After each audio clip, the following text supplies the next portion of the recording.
como los jardines del porvenir, que ahora disfrutan los niños y que los que ya no somos tan niños hemos disfrutado.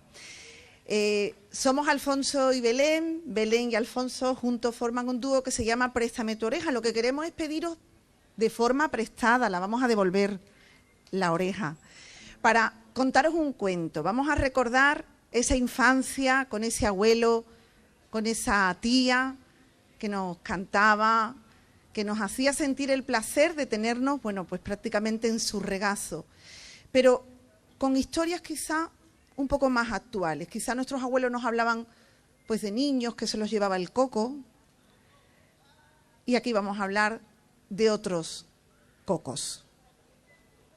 La primera de las historias está escrita por un gaditano llamado Eduardo Formanti, al que considero mi amigo y del cual estoy leyendo su libro que se llama Cuentos abandonados, que desde aquí os recomiendo. Era un hombre gris, era transparente, llevaba más de 20 años trabajando en la misma empresa y se llamaba Antonio, pero algunos compañeros le decían Juan y otros Paco. Cuando llegaba en el hueco del café y decía buenas tardes, los compañeros ni siquiera se giraban. Estaban hablando de sus mujeres, de sus hijos, algunos a lo largo de estos 20 años, incluso de sus nietos. Y Antonio no tenía nada que contar. No estaba casado, nunca tuvo novia, no tenía familia. Pero tenía una cosa: una vez al año hacía un viaje, unas vacaciones de ensueño, un lugar maravilloso, que fuera original, que tuviera chispa. Y ese viaje le permitía durante una semana ser el protagonista en el trabajo. La gente se acercaba para ver las fotografías, para escuchar sus historias, le prestaban atención.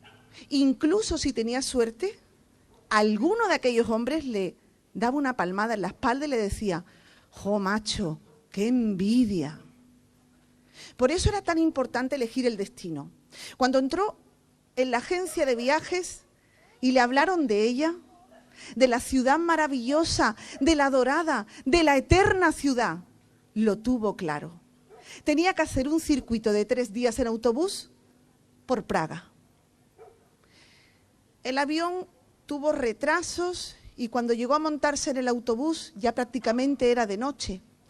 Compartía viaje con un grupo de personas de la tercera edad, con 3 chicas muy guapas y muy simpáticas y con un grupo de cabezones alemanes muy ruidosos.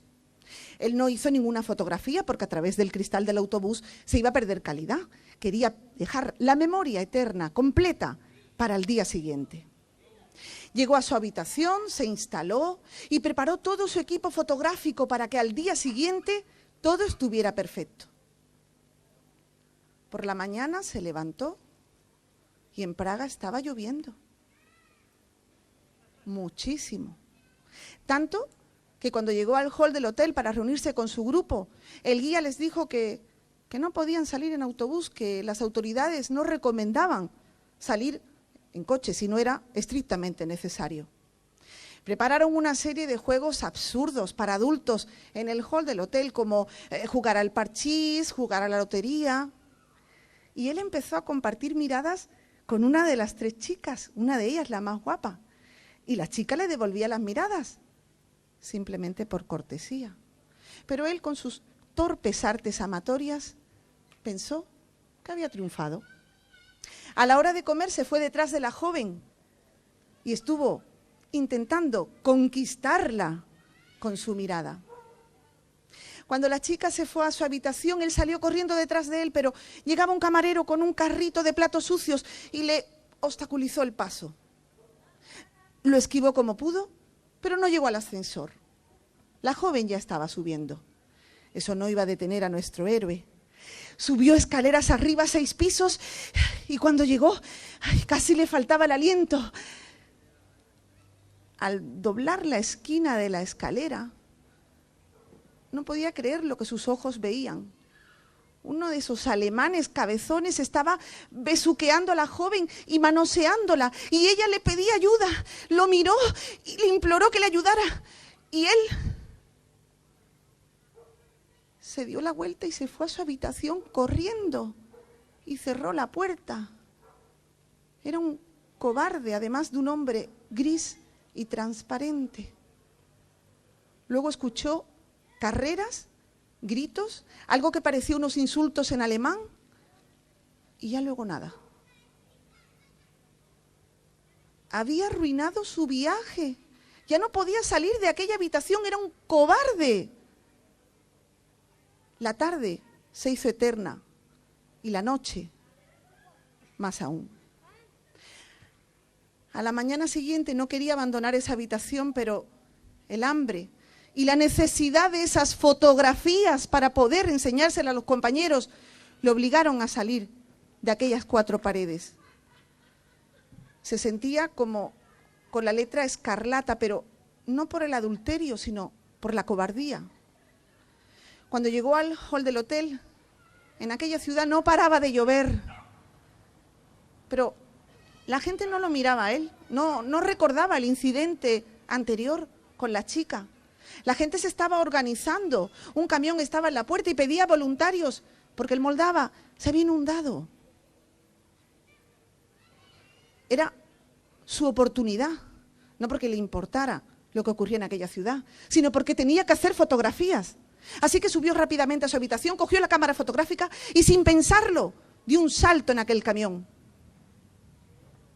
Cuando llegó al puente donde se había inundado el río, el milagro se produjo. Dejó de llover. Mientras los voluntarios, los militares, los ciudadanos se afanaban en tirar sacos de arena para evitar una riada, él cogió su cámara y comenzó a disparar desde una esquina la catedral, desde otra esquina la plaza, desde otra esquina una estatua. Pero en un movimiento torpe, la cámara fotográfica cayó al río. Afortunadamente, se quedó enganchada en una rama. Tenía que recuperar sus fotografías.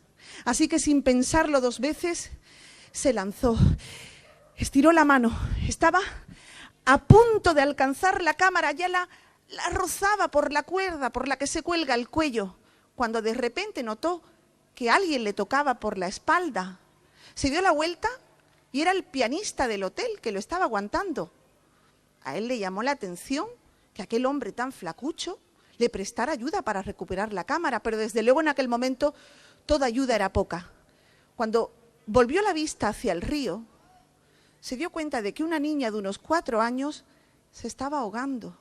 En sus torpes movimientos, en su necesidad de recuperar el aliento, la niña le dio un golpe a la cámara y la lanzó al fondo del río. Con la otra mano, la niña se agarró a él fuertemente. Sacó a aquella niña del río con la frustración de no tener las fotografías, de no poder contar con la semana para poder hablar con sus compañeros. Cuando soltó a la niña, una mujer le besaba y le dejaba la cara llena de babas, y él solo podía pensar en sus fotografías que se estaban hundiendo en el Moldava. Ya no tenía nada para hablar.